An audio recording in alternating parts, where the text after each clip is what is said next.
భూ సమస్యల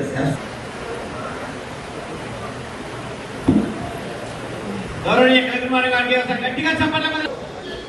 Shri Amala sir TMC supply మండల ఆఫీసర్ గారు వాళ్ళు గారు అదేవిధంగా ఫ్యాక్స్ డెవలప్మెంట్ వేయడానికి రామరావు సభ యొక్క పూజారులను చేద్దాం. జ్యోతి ప్రజల కార్యక్రమం ఈనాటి హరినామ సంకీర్తనలకు పెద్దపీట, వర్తక వాణిజ్యాలకు పూలబాట, మంచి మనసులు కలిగిన పల్లెబాట సదస్సులు మొట్టమొదటిసారిగా సదాశివపేట మండల ఆధ్వర్యంలో నిర్వహించండి. గౌరవనీయ అధికారులు, ప్రజాప్రతినిధులు, గౌరవనీయ అధికారి, అదేవిధంగా ఎంపీఓ గారు, ఎంఆర్ఓ గారు, print media, electronic media, police department సహేతుకంగా నేల సంఖ్యను వారికి ఒక ఆదర్శంతో లెక్క లేదు. ఎవరికి కూడా అది తెలంగాణ రాష్ట్ర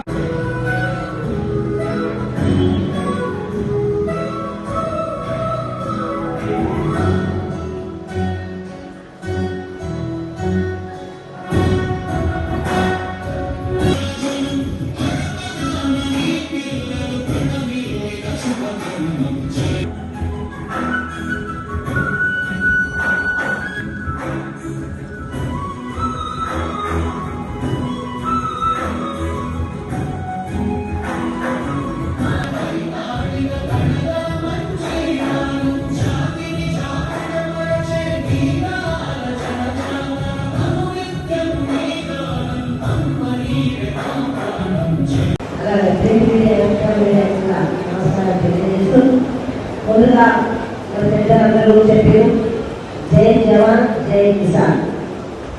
భారతదేశం అంటేనే మరి జవాన్ ఏ విధంగా దేశాన్ని రక్షించడానికి రాత్రి పగలు ఎంత కష్టపడుతున్నారో, జై కిసాన్ కూడా అలాగే మన కడుపు నింపడానికి, మన ఆరోగ్యం ఉండడానికి, అన్ని రకాలుగా మనం ఆర్థికంగా ఎదగడానికి కూడా కిసాన్ కూడా అంతే విలువగా మనం మొదటి నుంచి కూడా కాంగ్రెస్ పార్టీ అదే చెప్తుంది. ముఖ్యంగా ఈ కార్యక్రమం ఇంత ఆనందంగా, ఇంత సంతోషంగా చేసుకుంటున్నట్టే మన రాష్ట్ర ముఖ్యమంత్రి రేవంత్ రెడ్డి గారికి, అలాగే రెవెన్యూ మంత్రి పొంగులేటి శ్రీనివాస్ రెడ్డి గారికి, మన జిల్లా పెద్దలు రామదాస్ రాజనరసింహ గారికి, ఇన్ఛార్జి కొల్ల సురేఖమ్మ గారికి, ఉత్తమ్ కుమార్ గారికి, మిగతా కేంద్ర కూడా కృతజ్ఞత తెలియజేసుకుంటూ, మొట్టమొదటిగా మన సంఘానికి కాన్స్టిట్యూన్సీలో ఈ భూమాత ప్రోగ్రాం పెట్టడం చాలా సంతోషం.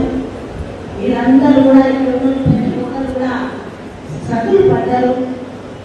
ఈ బాధలు అన్ని కూడా ఎవరైనా మొదట అంటే భారత్ జోడో యాత్రలో రాహుల్ గాంధీ గారు మన రాష్ట్రానికి వచ్చినప్పుడు ఇక్కడ ఉన్న సమస్యలు అంటే ఒక్క సమస్య కాదు, రైతు గురించి విన్నాడు, విద్యార్థి గురించి సమస్యలు తెలుసుకొని మరి ఆ రోజు సూచించిన విధంగానే తెలంగాణ రాష్ట్రంలో కాంగ్రెస్ పార్టీ రాగానే మన ముఖ్యమంత్రి గారు రాహుల్ గాంధీ గురించిన ప్రతి ఒక్కరు కూడా పూజా తప్పకుండా ప్రజలకు తీసుకెళ్ళడం జరుగుతుంది.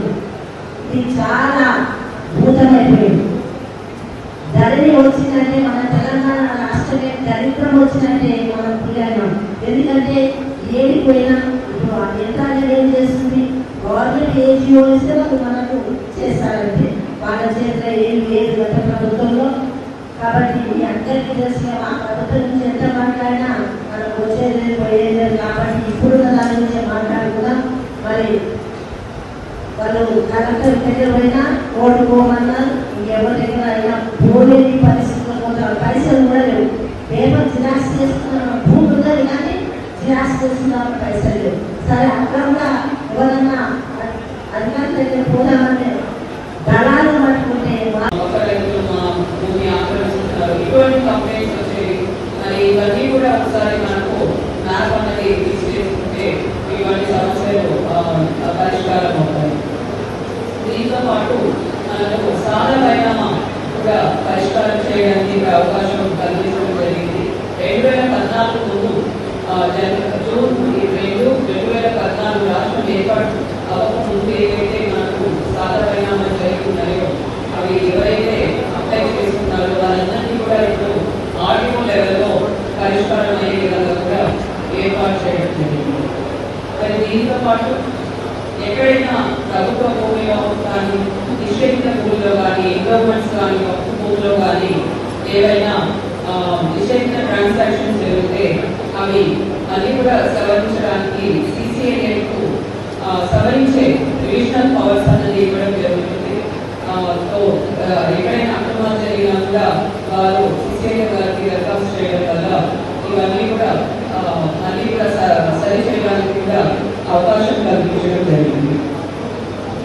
మరి ఇంకొక ముఖ్యమైన అంశం ఏంటంటే రైతులకు ఉచిత న్యాయ సేవలు కూడా అందించడానికి చట్టంలోనే ఏర్పాటు చేశారు.